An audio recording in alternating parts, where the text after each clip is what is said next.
In this week's video, I'm going to talk to you guys about how I've made $200 to $300 more per week just with DoorDash and what I'm doing.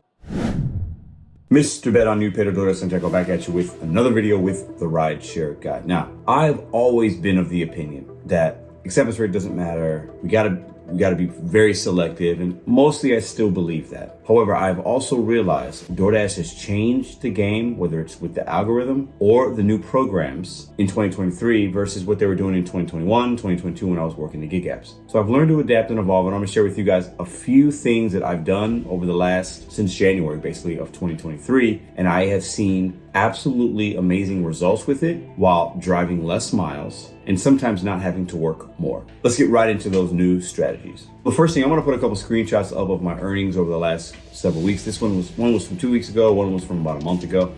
And if you look at it, the DoorDash pay is more than the customer tips. Now, in my old life of working DoorDash, it was always the reverse. The customer tips were always more than the pay. And sometimes I would do really, really well and have no complaints.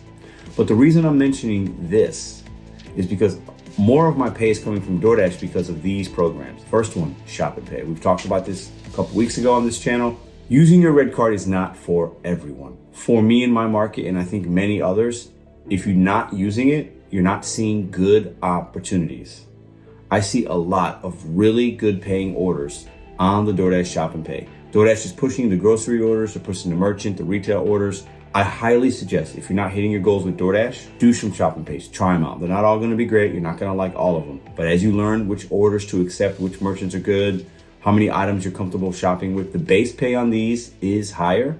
And if there's any kind of peak pay and a reasonable customer tip, these orders are really, really good. Now, we just talked about peak pay. Now, I'm going to share something with you that I've learned this weekend. I've heard it from many others. We've seen it on other channels, and you never know what's really real and not. I had firsthand experience of it now, peak pay. The week that I did the $2,000 in 5 days, I was seeing really good peak pay that I had never seen in my market before. My acceptance rate was also rising that week. So I'm not sure if there's a correlation. I wasn't sure. I said, hey, peak pay just happens. We didn't have bad weather in St. Louis. There wasn't major events. I just had crazy peak pay. Sometimes it was $5, $3, $3 on top of $3, $6 for a couple hours. It was insane. Never seen anything like it before. Then I went to LA, downtown LA, for the Curb event.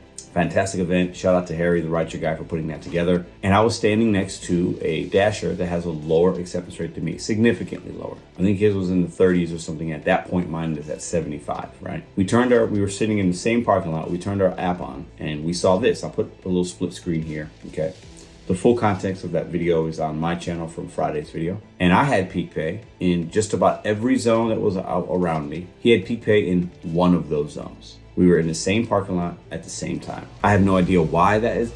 We turned it off and turned it on to try it again. Same thing. I'm not saying that is going to be the case all the time, but I have seen more peak pay with a higher acceptance rate than drivers that have a lower acceptance rate. Now, peak pay is a weird thing. You don't always want to chase it. I don't recommend chasing it. Sometimes peak pay is good, sometimes it's bad. I like the peak pay that's not scheduled, the one that just kind of happens, because that means there's either an abundance of orders or less drivers, and they need to facilitate those orders, and they're going to pay us a little bit more to do it, right? I've had some good weeks recently, and peak pay has been a big part of that. So another thing I've done that goes along with the peak pay, right? Dash along the way. If you're somewhere, if your Dash account doesn't allow you to dash now all the time, and you turn on your app and it's gray, but you see a neighboring zone or even 2 or 3 zones away, I did it 2 weeks ago, that has a peak pay or has a zone where you can dash along the way. Many times they're going to send you something that's just going along the way. It could be short mileage. It could be long mileage. But if you can't dash where you're at, why not go and make some money along the way? And it doesn't mean you have to stay in that zone. You might be able to make some money while you're dashing along the way. You're still close to your zone. And then when your zone's able to dash now, right? Then you're in your zone, or you go back to your zone a few miles, whatever it is in your market, right? It's going to be different. Using Dash along the way has help me make more money because I don't have downtime. I'm not sitting waiting to get on the schedule. I'm not scheduling 30 minutes away and then, I can schedule and then I gotta wait 15, 30 minutes. I'm not waiting. While some drivers are sitting waiting in their car, I'm out there making a $6 run, a $10 run, a $15 shop and pay, a $20 shop and pay, right?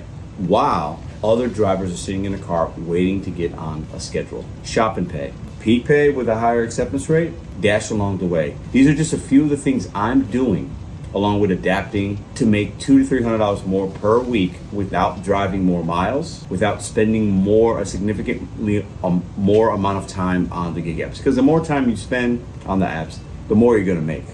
But if I look at what I'm making about per hour, that is actually up. When I look at my profits, they're up because my mileage is down. Big reason is I'm getting paid more from DoorDash, whether it's the work I'm doing with the shopping pay, the extra peak pay, and not having downtime by using Dash along the way. Now, these things might not all work for you. Each market is very different. The consumers and how they tip, the demographics, are you rural? Are you in a major city? Is it densely populated? What kind of restaurants do you have? Is it fast food? Is it high end? All these things matter in how you're gonna make money. But my question to you is, if you're not doing well with DoorDash, if you don't like it, if you don't feel like you're getting good orders, why are you working the app in the same way? You have two options. You either turn the app off and give more time to Uber or Grubhub or Instacart or Shipt or Walmart Spark, whatever app is actually working for you. But if you're somebody that's working the DoorDash app the same way you did a couple years ago and you're not seeing good results, that's on you. You gotta adapt, you gotta strategize. You have to realign yourself and realize what the app is doing. We have all these programs. Pizza program, I'm part of that as well.